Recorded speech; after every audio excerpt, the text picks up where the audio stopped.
Bene, allora vediamo a sinistra la gara del lungo, a destra stiamo per vedere la partenza degli 800, manca ancora un pochino.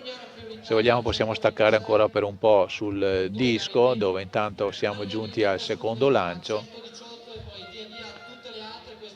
Vediamo, siamo l'atleta Gloria Invernizzi dell'Interflumina che è al suo secondo lancio.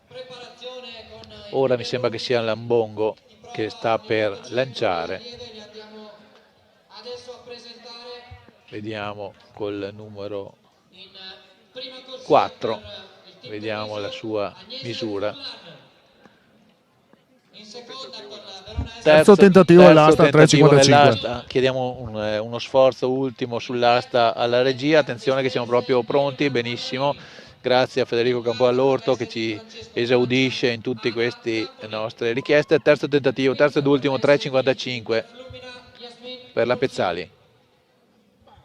Ci è andata molto vicina, ma purtroppo per lei niente da fare. La sua gara finisce qui, la Pezzali vince, non è riuscita a superare i 3,55, sembra anche abbastanza dispiaciuta, forse è consapevole del fatto che l'altezza forse oggi era alla sua portata, è riuscita quasi a superarle, ma non c'è riuscita del tutto.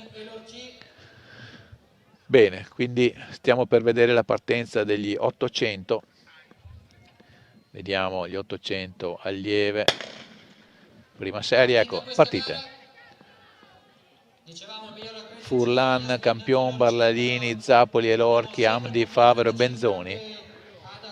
Per loro i 2 giri di pista. Questa è la prima serie, poi la seconda sarà Arbi, Copat, Pranovi, Denoni, Rai, Urso, Razen e De Crescenzo. Ovviamente occhi puntati su Lorenza Denoni che è accreditata nettamente del miglior tempo. Bene, vediamo questo primo giro, intanto stiamo un po' di mezzo fondo dopo tanti concorsi, vediamo questa plotone di atlete in gruppo, ancora non decidono di cambiare marcia, ma si sa gli 800 sono una gara molto tattica, sono due giri, non si può sbagliare perché non c'è poi il tempo di recuperare in caso di una tattica di gara sbagliata. Vediamo gara abbastanza equilibrata, almeno a giudicare da questo primo giro. La battistrada al pettorale numero 11 Ada Zappoli del Francesco Francia, seguita dal 15 Yasmin Elorchi, o Elorci, ci scuserà per la pronuncia. Vediamo che il gruppo si è leggermente allungato, ma sono sicuramente in grado di cambiare le carte in tavola. Col numero 5 Nadia Hamdi sta cercando di recuperare, si è portata al terzo posto, ma c'è lotta anche per il terzo posto.